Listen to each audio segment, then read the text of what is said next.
Man ra'ani fil manam faqad ra'ani. Yang mimpi ketemu aku dalam tidurnya betul-betul melihatku. Ibnu Arabi sadar dia, ini mimpi pasti benar. Maka di dalam mimpinya dia bertanya kepada Rasulullah, "Ya Rasulullah, saya belajar hadis dan orang-orang ahli hadis sekitar saya mengatakan man arafa nafsahu faqad arafa rabbahu." Siapa kenal dirinya, kenal Rabbnya. Itu bukan perkataan engkau. Benarkah begitu? Nah, ini metodenya agak aneh nih, unik kan? Dulu nggak ada Google soalnya ya. Jadi di Google ini Google Kolbu. Apa kata Nabi dalam mimpinya? Nah, itu perkataanku. Lalu dia bangun. Secara ilmu hadis tetap itu bukan hadis Nabi. Man arafa nafsahu bukan arafa, bukan hadis Nabi. Tapi Ibnu Arabi punya adab kepada Rasulullah. Apa adabnya?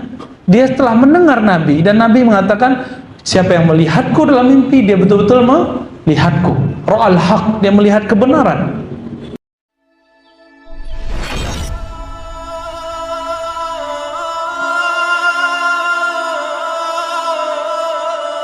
Dengan waktu yang sangat pendek ini kita akan membahas tentang kenapa perlu menata qalbu, kenapa perlu menata jiwa, kenapa perlu menata rohani. Karena hanya itu satu-satunya jalan untuk mencapai ma'rifatullah, mengenal Allah Ta'ala. Apakah saya kenal Allah? Apakah kita kenal Allah? Itu nanti ujungnya adalah ada pengakuan. Tapi saya kasih bocoran dulu. Diriwayatkan dari Abu Bakar As-Siddiq radhiyallahu ta'ala anhu, yang merupakan sahabat termulia. Apa kata beliau? Al-ilmu atau al-idrak, pengetahuan itu yang hakiki adalah ketika berhadapan dengan Allah, annaka tadri, kamu sadar, annaka la tadri, tudrik, kamu sadar, annaka la tudrik, kamu mengerti bahwa dirimu ternyata tidak bisa mengerti Allah dengan kecerdasan intelektualmu saja, apalagi dengan empirikmu mencari Allah dengan mata fisik, mencari Allah dengan kemampuan filsafat, mencari Allah dengan kemampuan IT apalagi. Seandainya masih ada lagi sekolah menemukan Allah, saya akan sekolah lagi, tapi udah nggak ada, ya, udah nggak ada lagi. Seandainya Allah di suatu tempat, saya akan berusaha mencarinya ke situ. Tapi masalahnya itu persoalan yang Allah sendiri membuatnya sangat rumit bagi sebagian orang, tapi justru sangat asik bagi orang yang lain. Makanya banyak orang mengeluhkan, Ustadz, Pak, Guru, kenapa khusyuk itu susah? Kenapa? Karena khusyuk itu dipikirkan, jadi susah. Khusyuk tidak dipikirkan, sama dengan cinta. Cinta kalau dipikirkan, susah nggak? Susah. Kok kenapa begitu? Karena khusyuk itu persoalan kalbu. Taruh ke kalbu. Kalau lapar bisa pakai kalbu nggak selesainya? Mak lapar doang nih Pak. Jadi kita lapar nih malam ini. Ya udah deh, ditata aja deh kalbunya. Bisa nggak? Nggak bisa. Terus langsung kenyang. Walaupun sekarang sudah ada terapi pernafasan yang bisa bikin kenyang. Ah, kalau itu saya sudah dapat ilmunya lama itu ya. Dulu kita waktu kecil-kecil diajarkan, kalau kamu lapar, tempat jauh, misalnya kita senang hiking, maka bacalah isim ini, nama Allah ini. Nah, saya nggak kasih tahu ya, nama apa tuh. Ntar nggak mau makan lagi. Tapi bukan itu. Ketika ada persoalannya, persoalan akliyah, persoalan rasio, hadapi dengan rasio. Ketika itu persoalannya persoalan dalil nakli, dalil-dalil yang diriwayatkan dalam hadis, dalam sunnah, maka kita hadapi dengan itu. Persoalan fikih pakai fikih, persoalan akal pakai akal, kolbu pakai kolbu. Jadi kenapa susah? Ketika suatu persoalan dihadapi, diselesaikan bukan dengan jalannya. Nah, sekarang kita coba buka sedikit jalannya. Sebelumnya kita bahas Islam, iman, ihsan. Nah, di situ mulainya. Al-Islam, ilmu zahir, ilmu fikih, ilmu hukum. maka dimulai dengan taharah bersuci. Dimulai dengan taharah bersuci. Namun tidak dibahas dalam fikih itu kaifiyatul khusyuk. Bagaimana cara khusyuk? Bagaimana kaifiyatu fi ladzati atau fi talazzuzi al-azkar, ya? Bagaimana cara menikmati zikir? Nggak ada di situ. Fikih cuma mengatakan boleh, tidak boleh, haram, halal, atau dibagi 5, wajib, turun, mustahab. Nggak ada hukum sebenarnya sunnah. Nggak ada hukum. Ini perlu diluruskan, ya. Ustadz, apa hukumnya? Sunnah itu nggak ada. Itu orang gagal belajar fikihnya. Dalam ilmu usul fikih dan fikih ada betul beberapa kitab mutaakhirin yang menyebut hukum itu dengan istilah sunnah, tapi bukan sunnah yang sunnah lawan bid'ah, ya, bukan. Tapi itu jarang, itu nggak mu'tabar.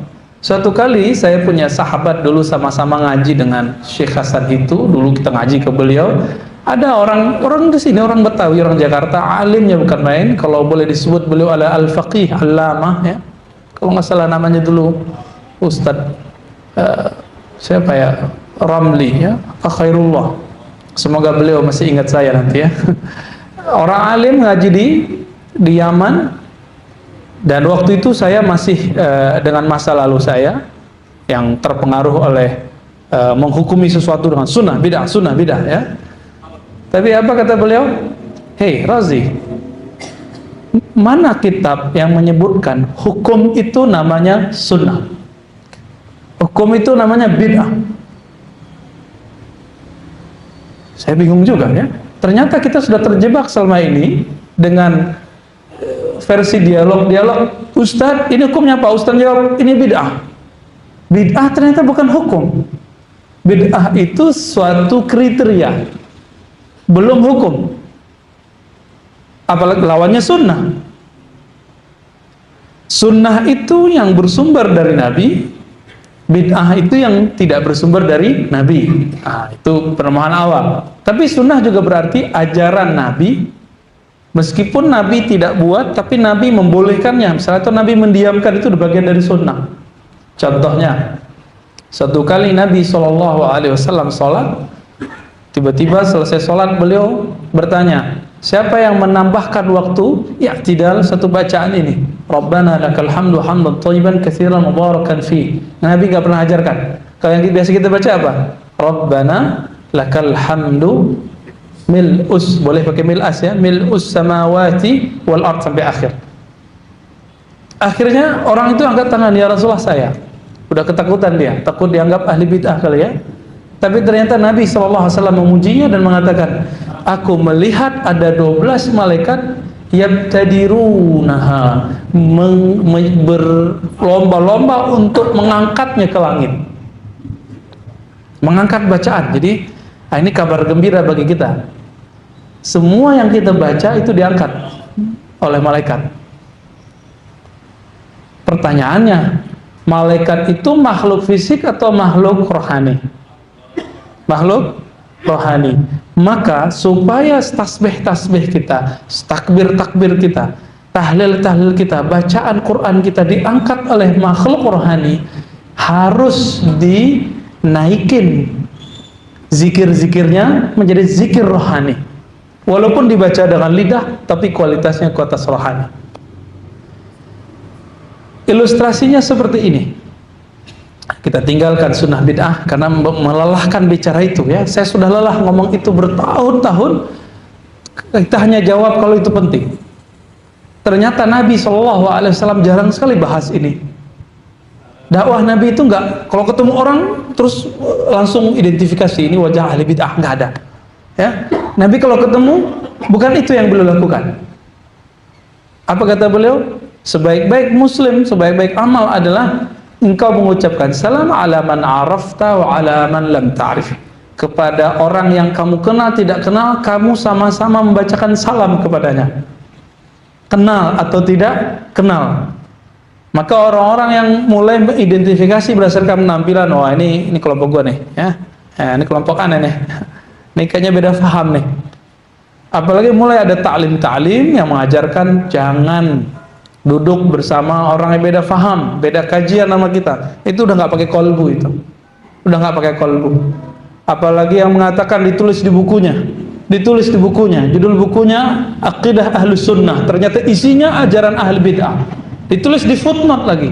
Apa kata dia?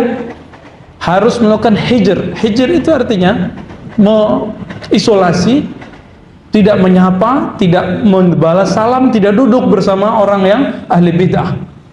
Auzubillah min dzalik. Dan salah satu ahli bid'ah yang dia contohkan di buku-bukunya yang lain adalah hal-hal yang sangat sepele. Sepele, Pak. Contohnya apa? Kunut itu bid'ah atau tidak? Nggak nyambung kan? Nggak nyambung. Jika itu yang dikembangkan, maka misi Rasulullah SAW tidak sampai kepada orang ini. Apa kata Nabi? Wa man ahsanu qawlan mimman da'a ilallah. Ya. Siapa yang lebih baik, lebih mulia daripada orang yang mengajak kepada Allah? Kepada Allah, bukan kemudian malah menjadi perdebatan-perdebatan seperti ini. Bapak salamukan Allah. Satu kali ada teman saya baca salawat. Dia kalau baca salawat pasti kalimatnya begini, Allahumma sholli ala Sayyidina Muhammad. Langsung nangis. Yang satu lagi kesel dia, pakai Sayyidina itu bid'ah. Teman kita baru 3 kali baca salawat dan nangis, dia masih mikir, ini bid'ah ini bid'ah ini bid'ah ini. Coba lihat, 2 orang beramal, satu pakai kolbu, satu pakai pikiran. Hasilnya beda. Hasilnya beda. Yang pertama, Allahumma sholli ala Sayyidina Muhammad. Ya Allah, sampaikan salamku, salam rinduku kepada kekasihku Nabi Muhammad sallallahu alaihi wasallam. Itulah salawatnya para sahabat. Abu Hurairah menyebut Nabi dengan sebutan Khalili. Khalili artinya kekasihku, my love.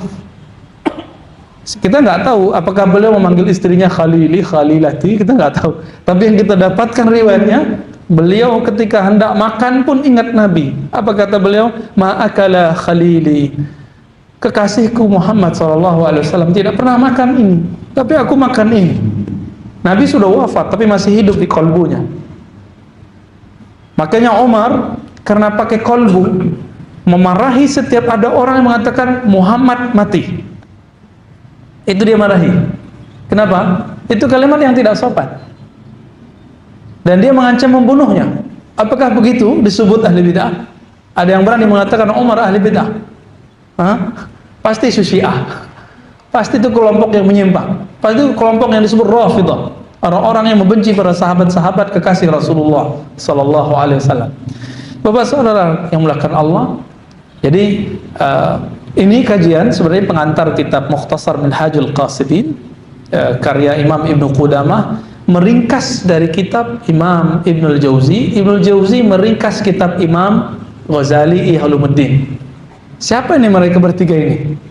Kita mulai dari yang belakang, yang pertama tadi kita sebut, Imam Ibnu Qudamah. Imam Ibnu Qudamah ini imam bermazhab Hanbali. Hanbali itu cikal bakal ini munculnya Salafi.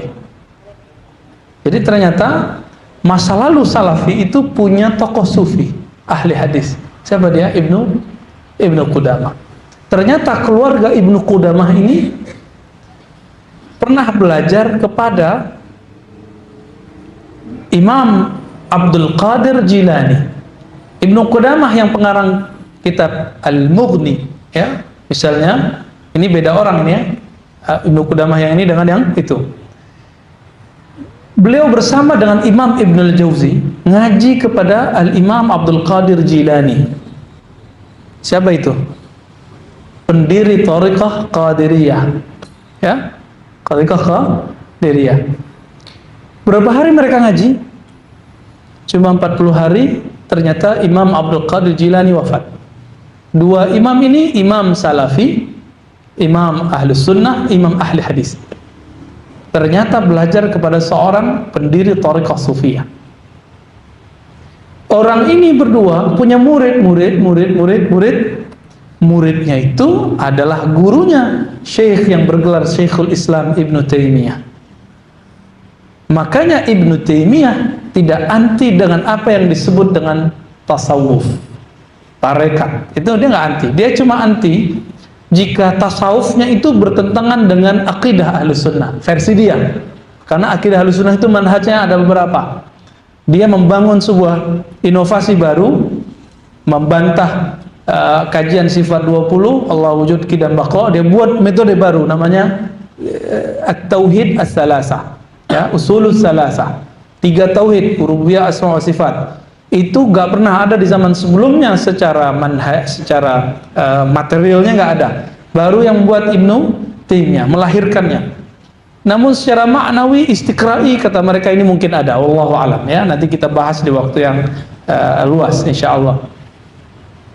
Makanya Ibnu Taimiyah yang bergelar Syekhul Islam tidak pernah anti tarekat sufi.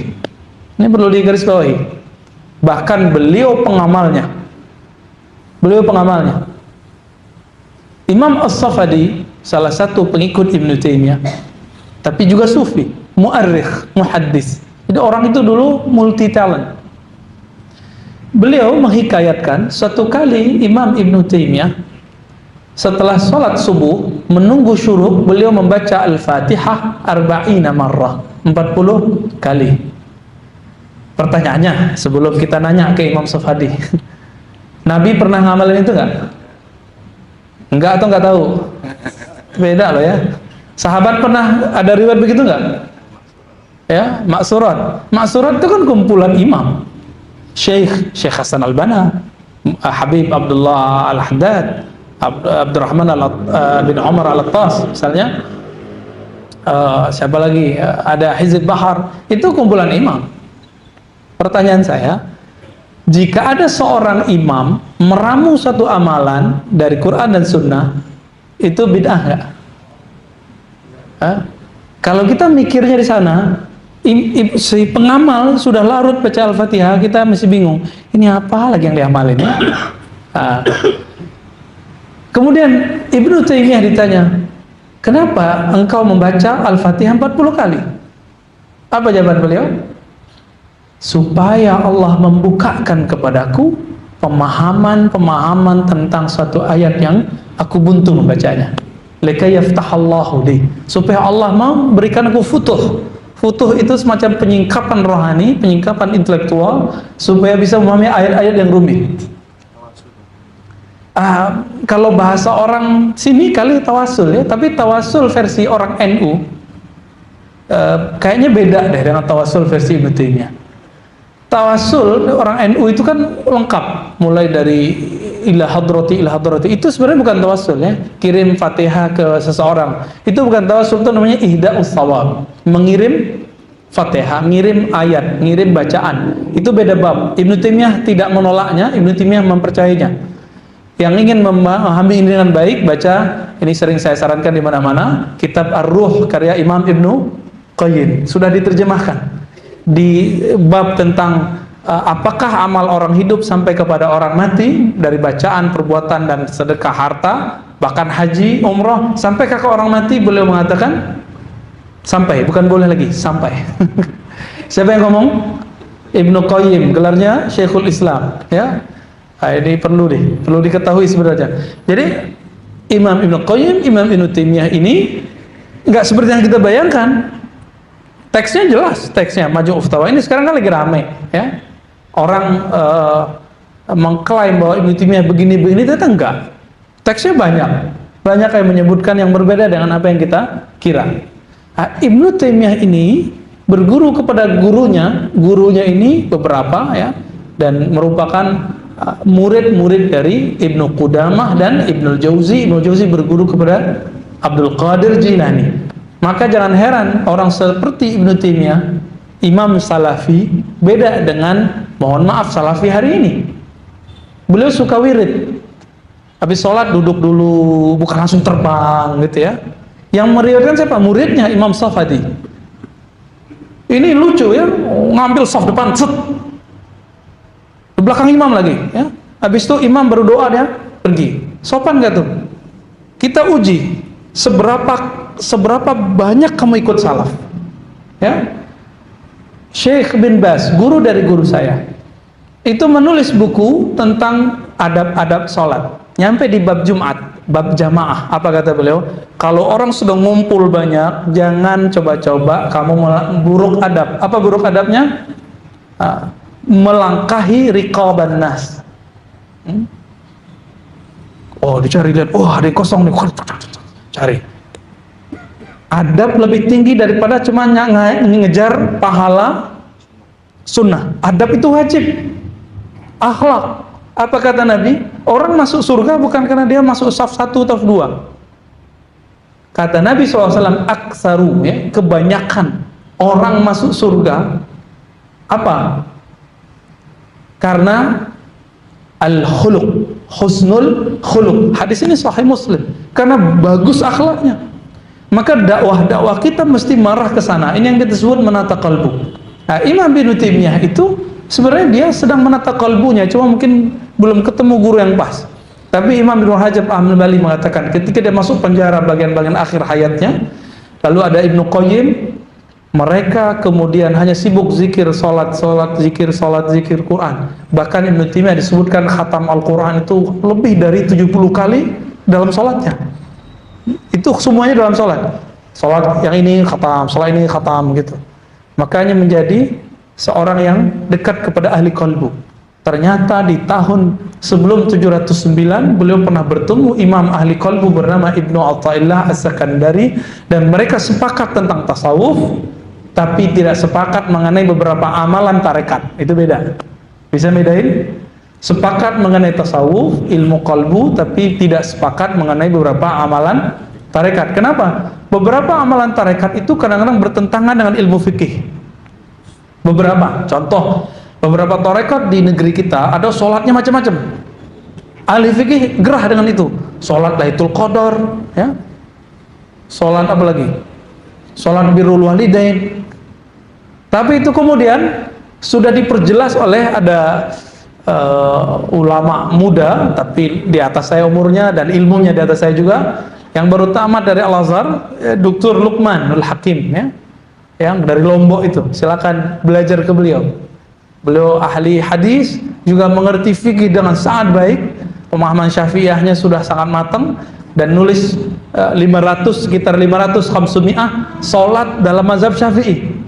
Jadi ternyata dibuka semua kitab-kitab hadis dan kitab-kitab fikih, ketemu sekitar berapa? 500. Jangan-jangan salat birrul walidain ada di situ. Namun itu mazhab Syafi'i. Kok bisa beda dengan yang lain? Ya, ternyata Bapak Saudara makan Allah, aliran-aliran pengamal qalbu ini juga ada mazhab-mazhabnya. Kita sebut, jika di fikih disebut mazhab, dalam ilmu qalbu disebut thariqah. Ya, disebut thariqah. Ada yang jadi masalah di kalangan mereka. Mereka ini karena tidak semuanya ahli hadis, ahli thariqah itu, ahli tasawuf itu, kadang-kadang menggunakan hadis-hadis tidak sahih untuk menunjang ilmu qalbu. Wajar, kita maafkan. Kenapa? Karena tidak semuanya ahli hadis. Kenapa mereka tidak banyak ahli hadis saja gitu ya? Contoh, ada sebuah hadis tapi maknanya benar. Ini permulaan daripada menata qalbu. Man arafa nafsahu faqad arafa rabbahu. Ini secara ilmu hadis, bukan hadis, ya. Ini perkataan siapa? Siapa yang kenal dirinya, kenal Rabbnya, kenal jiwanya, kenal Rabbnya, kenal hatinya, kenal Rabbnya. Ada yang menyebut Ali bin Abi Thalib, ternyata kita cek nggak ada, ya. Terus apa lagi? Siapa dong?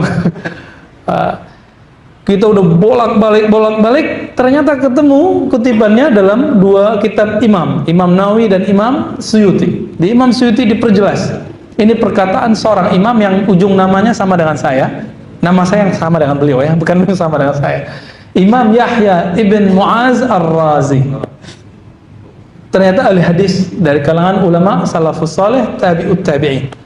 Yahya bin Mu'az Ar-Razi, beliau ini ulama qalbu, ahli riwayat, suka mengatakan kalimat-kalimat yang unik. Salah satu kalimat yang unik adalah man arafa nafsahu faqad arafa rabbahu. Siapa yang kenal dirinya maka akan kenal Rabbnya. Kalimat ini, kata Imam Nawawi, kalimatnya benar, tapi jika disebut perkataan Nabi tidak benar. Loh, kok ada begitu? Ya banyak hadis palsu itu isinya benar, tapi jika kita katakan hadis Nabi, gitu jadi nggak benar. Contoh, an-nazafatu minal iman, tuh dicontohin tuh ya, kebersihan bagian dari iman. Itu hadis nggak? Enggak. Itu mahfuzat. Mahfuzat apa arti mahfuzat? Petatah Arab. Hadisnya mana? At-tuhur syatrul iman. Kesucian itu separuh iman. Itu baru ada hadisnya. Barangkali ini penjelasan hadis, dikira itu hadis. Selevel Imam Ghazali masih kena, coba. Apalagi yang bukan Ghazali. Ya? Makanya orang-orang nggak paham yang buruk adab terus ngejek Imam Ghazali. Imam Ghazali itu hidup di zaman yang bukan, nggak ada digital. Kitab-kitab belum dicetak, nggak bisa di copy paste. Copy pas ya, begitu ya, salin. Kita kan begitu. Sekarang orang sampai S3 itu begitu modelnya. Ya.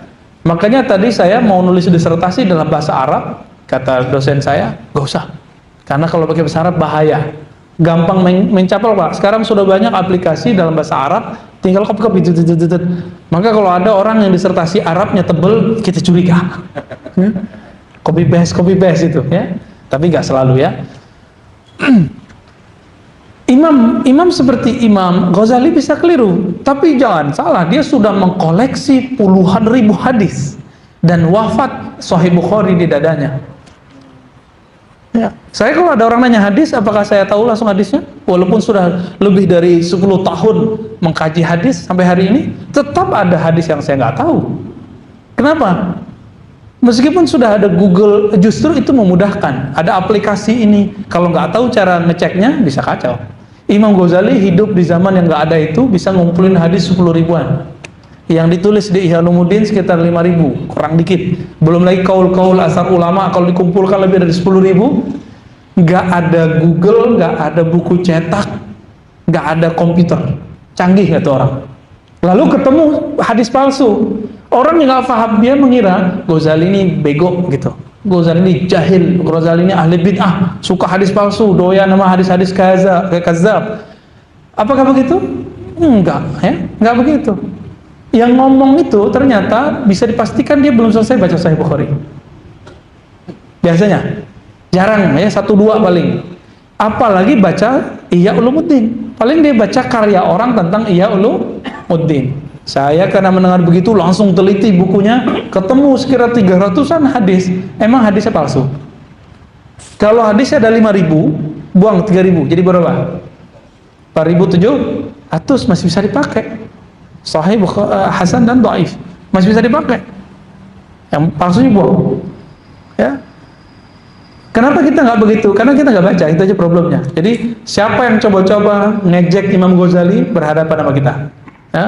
Kita mewarisi ilmu Imam Ghazali dan kita menganggap seperti Syekh Al-Buti mengatakan, Zafrul Ghazali, kuku Imam Ghazali lebih afdal daripada Al-Buti.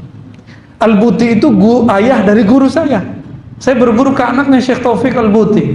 Jika ayahnya yang kealimannya di atas kita jauh, yang sering debat sama Syekh Albani dulu, ya, makanya Syekh Albani gak tahan tuh ya di Suriah. Udah debat terus sama ulama Suriah, salah satunya Syekh Al-Buti.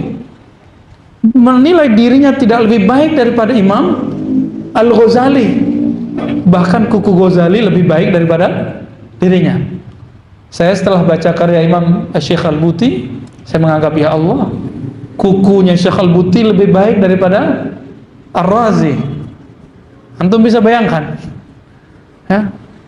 Lalu karena keilmuan itu rapuh sedikit, kita nggak akan tolak Imam Ghazali. Oke, kembali ke yang tadi. Jadi hadis man arafa nafsahu faqad arafa rabbahu itu bukan hadis. Namun ada satu bab. Ada nama imamnya Al-Imam Ibn Arabi.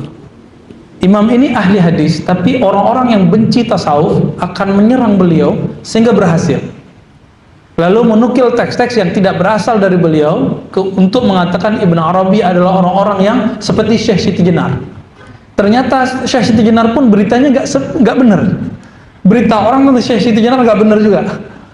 Jadi ternyata dari dulu Syekh Badri Said Al-Laham mengatakan ahli hadis dulu, ulama-ulama dulu ketika berbicara ilmu hakikat ma'rifatullah, ilmu tasawuf, ilmu qalbu, mereka punya resiko. Apa resikonya? Hoax. Orang-orang nanti akan buat cerita palsu tentang beliau. Ghazali korban, yang paling parah Ibnu Arabi. Maka selevel Ibnu Taimiyah mengkafirkannya. Selevel Ibnu Taimiyah mengkafirkannya, bayangkan. Tapi Imam Subki tidak. Imam Subki justru mengatakan Ibnu Taimiyah yang keliru. Ibnu Taimiyah mengatakan yang ragu tentang kekufuran Ibnu Arabi dia kafir. Tuh, bayangkan bagaimana orang-orang itu emosional dalam beragama. Imam ini simbol ulama-ulama ahli qalbu. Menulis kitab yang ajib judulnya Al-Futuhat Al-Makkiyah. Tapi kitab itu disisipkan oleh beberapa orang bahwa Ibnu Arabi mengatakan hal-hal yang tidak pantas tentang Allah. Apa itu? Bersatu, manunggaling, kaulo gusti, agak gitu-gitu ya, bersatu dengan Allah. Ternyata nggak ada. Ibnu Taimiyah sendiri nggak konsisten ketika mengkritisi Ibnu Arabi. Nah ini nggak jadi menata kolbu deh ya. Baru ilmu tentang menata kolbu atau ilmu tentang orang-orang yang menata kolbu, baru orang-orang yang tokoh-tokohnya. Gak apa-apa lah ya, ini baru pengantar. Ibnu Taimiyah ketika menuduh Ibnu Arabi As-Sufi Al-Muhaddis Al-Kabir, dia nggak konsisten. Dia mengatakan Ibnu Arabi Imam Al-Hulul, Ittihad, Wahdatul Wujud, tiga. Padahal tiga hal ini beda. Hulul itu hamba didatangi oleh Tuhan sehingga jadi kayak air masuk ke dalam gelas, sehingga menyatulah air dengan gelas. Masuk hulul, masuknya Tuhan kepada zatnya hamba. Itu hulul. Kalau ittihad, hamba naik kemudian nyatu kepada Tuhan. Kalau wahdatul wujud, tidak ada hamba, tidak ada Tuhan. Yang ada cuma Allah. Tiada dia, tiada kamu, tiada aku. Yang ada cuma dia. Maka aku adalah dia. Itu kacau lagi kan? Saya udah cek, satu pun tidak ada teks Imam Ibnu Arabi di Futuhat Makkiyah, ada 9 jilid yang menyebut tentang ajaran itu. Justru beliau anti dengan itu. Apa kata beliau? Man qala bil hulul fadinuhu ma'lul. Yang mengatakan bersatu hamba dengan Tuhan, dengan Allah, agamanya ma'lul. Apa arti ma'lul? Cacat, dan itu nggak bisa disembuhkan. Ini yang kita sebut kebatinan. Orang-orang kebatinan itu susah nyembuhinnya. Ciri-ciri ngajinya sama, dia kajiannya dimulai dengan kajian diri juga, tapi banyakkan pertanyaannya ya, ini itu. Mereka mengira dengan begitu sudah jadi waliullah. Satu kali terjadi dialog saya dengan seseorang yang dia membuat filosofi namanya rukun 13, bukan rukun 13 sholat. Apa kata dia? Kau faham ini, kau jadi wali. Ya, pas saya cek, ini aku udah tahu dari dulu, berarti aku udah jadi wali dari dulu. Enggak jadi wali, paling jadi wali murid. Cuma paham di akal, nggak jadi wali. Kewalian itu makom qalbu, bukan makom akal ya. Apa bahasa makan Allah? Imam Ibnu Arabi ini bermimpi dalam Futuhat Makkiyah, dia mengatakan, aku bermimpi ketemu Nabi Sallallahu Alaihi Wasallam. Nah, mimpi ini ternyata di hadis Muslim dikatakan, hadis Sahih Muslim, sisa-sisa kabar gembira, hiburan nubuat dari Nabi. Apa? Ar-ru'ya as-salihah, mimpi yang indah. Mimpi yang paling indah adalah bertemu Rasulullah. Dan Nabi mengatakan, hadis Sahih Bukhari, Muslim, Tirmizi, dan banyak sekali, man ra'ani fil manam faqad ra'ani. Yang mimpi ketemu aku dalam tidurnya betul-betul melihatku. Ibnu Arabi sadar dia, ini mimpi pasti benar. Maka di dalam mimpinya dia bertanya kepada Rasulullah, ya Rasulullah, saya belajar hadis dan orang-orang ahli hadis sekitar saya mengatakan, man arafa nafsahu faqad arafa rabbahu, siapa kenal dirinya kenal Rabbnya. Itu bukan perkataan engkau. Benarkah begitu? Nah, ini metodenya agak aneh nih, unik kan? Dulu nggak ada Google soalnya ya. Jadi di Google-nya Google Kolbu. Apa kata Nabi dalam mimpinya? Nah, itu perkataanku. Lalu dia bangun. Secara ilmu hadis tetap itu bukan hadis Nabi. Man arafa nafsahu bukan hadis Nabi. Tapi Ibnu Arabi punya adab kepada Rasulullah. Apa adabnya? Dia telah mendengar Nabi, dan Nabi mengatakan, siapa yang melihatku dalam mimpi, dia betul-betul melihatku. Ra'al haq, dia melihat kebenaran. Maka setiap kali dia nulis man arafa nafsahu, dia tulis qala Rasulullah. Itu sama dengan bedanya, dia sayangnya cuma menyebutkan di satu tempat. Beda dengan Al-Baihaqi. Imam Al-Baihaqi dalam kitab Syu'abul Iman, ketika membahas hadis-hadis yang ditemukan dalam mimpi, dia menyebutkan, berkata fulan, ra'aitun nabiyya SAW fil manam, aku bertemu Nabi dalam tidur, berkata. Itu kita sebut hadis manamiyah, hadis-hadis mimpi. Hadis-hadis mimpi bukanlah hadis yang kita maksud dalam ilmu hadis, jadi nggak boleh dijadikan dalil. Kalau ada orang punya pengalaman itu cukup adab dia. Tapi itulah musibah kemudian kepada Ibnu Arabi, sehingga orang mengira dia tidak ahli hadis. Saya sudah cek, saya punya sanad Sahih Imam Sunan Tirmizi, Al-Jami' As-Sahih Imam Tirmizi, dari jalur Sayyid Muhammad Alawi Al-Maliki. Jadi kita ngambil dari murid-muridnya. Sayyid Muhammad Alawi Al-Maliki dalam kitab At-Tali' As-Sa'id menulis dalam sanadnya dari jalur Imam Ibnu Arabi, ahli hadis ternyata. Nyampe ke Imam Tirmizi, nyampe kepada Rasulullah Sallallahu Alaihi Wasallam. Saya khawatir orang-orang yang sekarang mengatakan Ibnu Arabi ini kafir, zindik, sufi. Dia adalah sufi kecuali zindik. Itu kan ada kan yang ngomong gitu? Tahu nggak siapa orangnya? Cari tahu ya. Dia adalah tasawuf kecuali kezindikan. Dia ngomong begitu. Dia adalah sufi kecuali dia seorang yang zindik. Dan kayaknya dia bahagia ngomong gitu. Orang-orang ini bahagia setiap kali mengatakan kalimat-kalimat kebencian di lidahnya. Kebahagiaannya adalah ketika ketemu yang busuk-busuk itu. Zindik itu kalimat kebusukan. Bedanya kalau busuk di hidung, baunya ada. Kalau busuk di lidah, didengar gak enak. Enak gak ngomong orang zindik, sesat? Gitu enak gak? Gak enak. Tapi dia ngomong begitu. Dan dijadikan itu di atas mimbar-mimbar yang suci. Ya.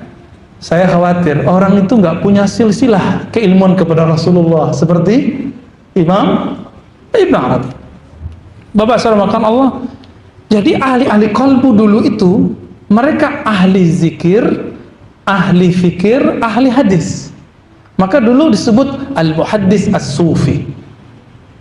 Ya, al-muhaddis ahli hadis lagi sufi, juga seorang sufi. Siapa lagi? Imam Ibnu Asakir, Imam As-Subki, banyak sekali ya. Terlepas dari itu, apa kata mereka? Ini penutup kajian kita. Man arfa nafsahu faqad arafa rabbahu. Siapa yang kenal Rabb dirinya, maka kenal Rabbnya. Jadi kalau kita mau kenal Allah lewat buku, itu cuma ada teori falsafah, teori-teori. Mau itu sifat 20, mau itu pakai tauhid yang 3, sama. Itu semua teori. Kalau masih berteori memikirkan Allah, saya jamin lelah, capek. Apalagi kalau sudah meyakini di mana Allah. Ya salam, kamu akan capek sampai akhir hayatmu. Ya. Akan lelah sampai matimu. Kenapa? Kalau seandainya Allah itu bertempat, tentu dari dulu sudah bisa ditemukan. Karena apalagi disebut di langit. Dan Allah menantang famfudu ya, dalam Al-Quran. Jika kamu sanggup untuk menembus langit, famfudu, maka tembuslah. Seandainya Allah di suatu tempat, tentu Allah bisa dikejar. Mereka mau coba-coba mikirkan Allah. Coba buang itu semua. Kajian-kajian mengenai itu ditaruh dulu deh ya. Itu ada pembahasan khususnya. Sekarang siapa yang kenal dirinya? Kenal dirinya dengan apa? Kalau kita coba ingat-ingat, ternyata kita nggak bisa ingat Allah, toh? Ada yang bisa ingat Allah nggak? Ada yang ingat zat Allah seperti apa? Ada yang ingat nggak? Ada yang ingat Pak? Seperti apa Pak wajah Allah Pak? Ya, nggak ada yang ingat. Oke, nggak usah, itu jauh sekali. Ada yang ingat waktu dulu di dalam air ketuban, di rahim ibunya? Ada yang ingat? Waktu lagi keluar dari rahim ibunya, ada yang ingat? Setahun, 2 tahun pertama ada yang ingat? Tidak ada yang ingat. Bagaimana mungkin dia bisa mengingat kejadian-kejadian sebelumnya? Sedangkan bertemu Allah, alastu bi rabbikum, bukankah aku Rabb kamu? Dan mereka semua mengatakan, bala syahidna, kami menyaksikan engkau ya Allah. Itu terjadi sebelum ditiupkan roh, sebelum kita masuk ke alam janin, sebelum kita masuk ke alam fana ini, alam dunia ini. Hari ini kita tidak ada yang ingat bagaimana kita dulu di alam rahim. Kemudian tidak ada yang ingat 1 tahun 2 tahun pertama. Bagaimana mengingat sebelumnya? Kenapa? Karena kita ingatnya pakai ini. Tapi nggak usah khawatir Bapak Ibu ya. Ikhwan a'udzubillah, Allah itu diingat bukan pakai ini. Allah itu diingat pakai kolbu. Karena kolbu itu dulu yang pernah bertemu Allah. Nama lain dari kolbu ruh. Nama lainnya akal. Nama lainnya nafs. Roh, jiwa, diri, ya, akal. Itu semua sama. Barangnya sama, sebutannya beda. Karena penyebutannya dengan fungsinya. Jika kita menyimpan satu memori, suatu file di flash disk kita ada 7 yang kita simpen, misalnya disertasi di satu flash disk, yang kerjaan sini. Masa mau cari disertasi tapi di flash disk yang ke-7, bukan yang pertama? Ketemu nggak? Nggak. Memori tentang Allah itu nggak ada di sini, adanya di, maka Allah tetap menyebut mengingatku, zikr. Ya ayyuhalladzina amanu dzkurullaha dzikran katsira. Hai orang beriman, sebut namaku, sebut Allah sebanyak-banyaknya. Masih uzkuru. Arti pertamanya sebut, arti keduanya ingat. Kita sudah sepakat tadi, Allah nggak bisa diingat pakai memori yang ada di sini. Tapi memori qalbiyah, ruhiyah, aqliyah, nafsiyah bisa. Bisa ya. Pernah melihat ada orang nangis kita berzikir, terus kita mikir, kenapa aku tidak menangis? Pernah malam takbiran melihat ada orang nangis, itu dia rindu Allah apa rindu kampung? Yang mana Pak? Rindu kampung. Kampung badan ini, kampung fisik ini, kampung memori ini. Bayangkan, hanya mengingat kampung yang tersimpan dalam memori ini, kita bisa nangis. Bagaimana jika orang itu ingat memori dia bertemu Allah yang tersimpan di rohnya, di jiwanya? Bisa pingsan. Maka Al-Hasan Al-Basri dibacakan satu ayat yang menyebut nama Allah, langsung pingsan. Sampai kemudian kolbunya kuat, baru nggak pingsan-pingsan lagi. Al-Hasan Al-Basri, ya, ini menolak Ibnu Taimiyah yang mengatakan nggak ada ulama salafus saleh yang jika berzikir baca ayat terus pingsan. Nggak ada. Ada, itu riwayatnya sahih. Ya, bisa kita buka dalam tafsir-tafsir yang ma'tsurat, yang berriwayat. Nah, Bapak Saudara makan Allah. Lalu, nah ini bocoran sedikit saja tentang makna kalimat ini supaya masuk ke tema kita. Siapa yang mengenal dirinya yang mana? Bukan diri yang fisik, bukan diri yang bergelar-gelar itu, bukan diri yang sudah keriput sebagian, ya, yang dulunya kecil, gede, sekarang sudah mulai beruban, sekarang sudah mulai ringkih. Bukan itu, bukan mengenal tubuh yang itu, yang dulu nggak punya jenggot sekarang berjenggot. Bukan tubuh yang itu, tapi mengenal diri yang qalbiyah, yang rohaniyah. Nah, karena waktunya pendek jadi saya hanya mengajak, jika ingin mengenal Allah, maka kenallah dari yang bagian itu, bagian kolbu. Jangan kenal dari bagian sini. Jadi jangan pikirkan Allah, tapi rasakan Allah. Nah, dengan itu kita bisa merasakan bagaimana Allah itu sebenarnya.